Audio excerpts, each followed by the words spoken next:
हिमांशु मिश्रा, अगर आज चुनाव आयोग ने तारीखों का ऐलान कर दिया विधानसभा चुनाव को लेकर, हिमाचल और गुजरात, तो आचार संहिता इसी के साथ लागू भी हो जाएंगे।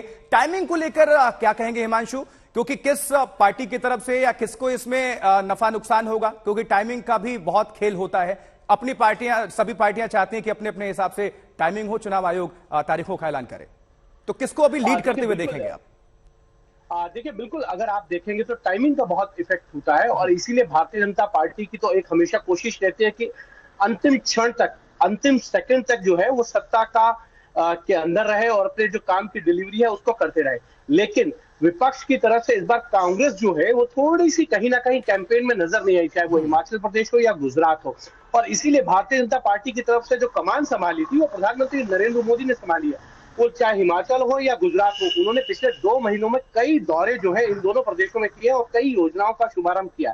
कल आपने देखा होगा हिमाचल प्रदेश के अंदर वो थे और वहां से ऊना में उन्होंने जो है वंदे भारत ट्रेन की शुरुआत की। तो कई सौगात जो है चुनाव से पहले, चाहे वो हिमाचल हो या गुजरात हो, सरकार की तरफ से दी गई है। आम आदमी पार्टी लगातार जो है वो कैंपेन कर रही थी, उन्होंने शुरुआत जो है हिमाचल से की थी, लेकिन अगर आप देखेंगे तो अब हिमाचल में आम आदमी पार्टी का जो कैंपेन है वो उतना तेज नहीं है, उस गति पे नहीं है जिस तरीके से उन्होंने शुरुआत की थी। लेकिन अब मुझे लगता है आम आदमी पार्टी का जो फोकस है वो गुजरात हो चुका है। तो अब देखना यह है कि भारतीय जनता पार्टी के लिए एक हिमांशु हमारे साथ इस वक्त हार्दिक पटेल, भारतीय जनता पार्टी के नेता जुड़ चुके हैं, उनसे बातचीत कर लेते हैं। हार्दिक, चुनाव आयोग आज ही अनाउंस कर सकता है गुजरात विधानसभा चुनाव की तारीखों का ऐलान, किस तरह से अभी आप देखते हैं?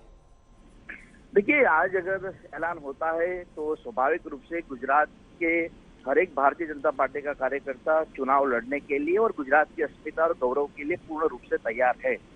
जो काम नरेंद्र भाई मोदी जी के नेतृत्व में और उसके बाद भारतीय जनता पार्टी के हर एक मंत्रियों ने गुजरात में किया है, उससे ये साबित स्वाभाविक रूप से हर घर तक पहुंचा है कि ये सरकार हम सब के लिए इम्पोर्टेंट और महत्वपूर्ण है। जिस तरह से आम आदमी पार्टी के मंत्री ने ब्रह्मा विष्णु महेश को भगवान मानने से इंकार कर दिया, जिस तरह से गुजरात के आम आदमी पार्टी के प्रदेश अध्यक्ष ने नरेंद्र भाई मोदी के खिलाफ जिस तरह से भाषाओं का उपयोग किया है, तो ये स्वाभाविक है कि गुजरात की अस्मिता और गौरव की जो बात करेगा उसके साथ। हार्दिक, कभी आपके भी करीबी माने जाते रहे गोपाल इटालिया? देखिए, करीबी तो हर कोई माने, लेकिन भाषा का तो उपयोग नहीं हो सकता ना। शायद ये आपको तो नॉलेज होना चाहिए, करीबी तो कोई भी हो सके फिर, लेकिन भाषा का उपयोग हो तो वो तो स्वीकार नहीं हो सकता ना। अगर अभी चुनाव आयोग आज तारीखों का ऐलान कर देता है तो आपको क्या लगता है, आपकी पार्टी की स्थिति, भारतीय जनता पार्टी की स्थिति और आम आदमी पार्टी की स्थिति अभी गुजरात में? आज तक की सबसे प्रचंड जीत गुजरात में भारतीय जनता पार्टी की होगी। आम आदमी पार्टी जितना भी हल्ला करे, कांग्रेस पार्टी जितने भी यहाँ अपनी बातें रखे, लेकिन गुजरात की जनता भारतीय जनता पार्टी पर ही भरोसा करती आई है और आज तक का जो भरोसा नरेंद्र मोदी जी के साथ था वो भरोसा और ज्यादा बढ़ा है गुजरात के लोगों का। हार्दिक, अशोक सिंघल हमारे सहयोगी और गोपी घांगर जुड़े हुए हैं, वो भी आपसे प्रश्न पूछना चाहते हैं। जी अशोक।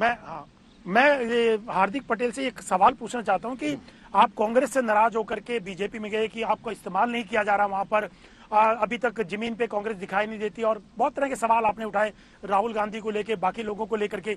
बीजेपी में भी तो आपको उतना एक्सेप्टेंस नहीं मिला हार्दिक पटेल, क्या वजह क्या है? वहां पर जितना आपको लगता था इस्तेमाल किया जाएगा, जितना आपने सोचा था, उस उम्मीद के मुताबिक पार्टी में आप कहीं भी दिखाई नहीं दे रहे प्रोग्राम्स में। क्या रीजन क्या है? क्या वहां पे आपको एक्सेप्टेंस की दिक्कत आ रही है? क्यों नहीं दिखाई दे रहे आप कैंपेन में या कहीं भी? आपको ये नॉलेज होना चाहिए कि अभी पार्टी ज्वाइन किए मेरे 2.5 महीने कंप्लीट हुए अभी, और 2.5 महीने के भीतर भारतीय जनता पार्टी के लिए जो भी काम मुझे मिला है, भारतीय जनता पार्टी की ओर से जो भी आदेश मुझे मिले, वो पूर्ण फुल करने का काम मैंने अपने इलाकों में, अपने जिले में किया है। और अभी तो 2.5 महीना हुआ है। जैसे जैसे समय जाएगा और ये सवाल आप अगर मुझे 1 साल, 1.5 साल, 2 साल के बाद पूछेंगे तो मैं ठीक से जवाब दे पाऊंगा। अभी तो मेरी शुरुआत है और उस शुरुआत में मुझे पूर्ण रूप से सहयोग पार्टी की ओर से मिल रहा है। ठीक है, एक और सवाल गोपी घांगर की तरफ से होगा, क्योंकि गुजरात में आपको पता है कि वो खबर करती हैं और गुजरात से ही हैं। गोपी आप अपना सवाल करें, हार्दिक पटेल सुन रहे हैं। हार्दिक 2017 का जो चुनाव था वो आप ही लोगों के इर्द गिर्द पूरा चुनाव हुआ था। 2017 में आप ही लोग बीजेपी के खिलाफ थे। अब क्या लग रहा है, क्या ऐसे मुद्दे होंगे जिसको लेकर आप चुनाव में मैदान में उतरेंगे? क्योंकि कहीं ना कहीं जिस तरीके से 17 आपको लोग भी याद दिलाएंगे, तो कहीं ना कहीं 22 लग रहा है कि मुश्किल होगा आपके लिए। 2017 का गोपी जो मुद्दा था वो सामाजिक मुद्दा था। उन सभी सामाजिक मुद्दों पर भारतीय जनता पार्टी ने अपना समर्थन और अपना काम करने का पूर्ण प्रयास किया है। चाहे वो राज्यसभा और लोकसभा से 10% रिजर्वेशन पारित करने का मुद्दा हो, बिना आरक्षित वर्ग और आयोग बनाने का मुद्दा हो, तो गुजरात में मेरे ख्याल से 2017 का जो मुद्दा था वो पूर्ण हो गया है। 2022 का जो मुद्दा है वो गुजरात की अस्मिता और गौरव के साथ जुड़ा हुआ है। जो लोग नरेंद्र भाई मोदी के शासन और खास तौर पर जिस तरह से गोपाल इटालिया की जो बयानबाजी आई है, जिस तरह से आम आदमी पार्टी ने ब्रह्मा विष्णु महेश को भगवान मानने से इनकार कर दिया है, तो मेरा तो यही मतलब है। और सब लोग ये समझते हैं कि जो लोग गुजरात की अस्मिता और गौरव के साथ खड़े ही नहीं हो सकते, तो उनको यहाँ सत्ता या यहाँ विपक्ष की भूमिका में देखने से कौन राजी होगा। तो ये हकीकत यही है कि 17 का माहौल अलग था, 22 का माहौल अस्मिता और गुजरात के गौरव पर लड़ा जाएगा। और नरेंद्र मोदी जी पर जो भरोसा लोगों का था वो और बढ़ा है, क्योंकि जिस तरह से आम आदमी पार्टी और कांग्रेस ने हरकत करना शुरू की है। हार्दिक, सवालों की बौछार लगातार जारी है और हमारे एक और सहयोगी हमारे साथ हैं हिमांशु मिश्रा, वो भी आपसे प्रश्न पूछना चाहते हैं। जी हिमांशु। मेरा हार्दिक से एक सवाल है। गोपी ने ये बात सही कही है कि वो जब 2017 के चुनाव थे वो किसी पार्टी के साथ नहीं थे, वो पाटीदार आंदोलन का जो है नेतृत्व कर रहे थे। हार्दिक, मेरा सवाल ये है आपसे कि क्या आप 2022 में चुनाव लड़ेंगे और किस सीट से लड़ेंगे, इसके लिए आपने कोई तैयारी की है, पार्टी में कोई बातचीत हुई है, या फिर आप अभी चुनाव नहीं लड़ेंगे? क्योंकि 2017 में तो आपकी जो उम्र थी वो चुनाव लड़ने लायक नहीं थी, 25 साल नहीं हुए थे। अब तो आपकी उम्र जो है इलेक्शन कमीशन के हिसाब से चुनाव लड़ने की हो चुकी है, तो आपने तैयारी की है किसी सीट से? देखिए, भारतीय जनता पार्टी के कार्यकर्ता की भूमिका में अगर पार्टी मुझे कोई भी आदेश देगी तो बिल्कुल मैं उस आदेश पर काम करूंगा।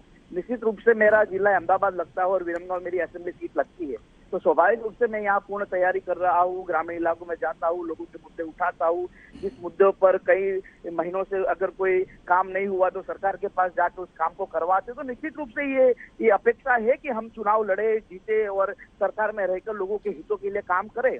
अगर पार्टी कहेगी उस हिसाब से हम आगे बढ़ेंगे। निश्चित रूप से अपेक्षा जरूर है, पार्टी और पार्लियामेंट्री बोर्ड जो फैसला करेगी उस पर आगे बढ़ेंगे।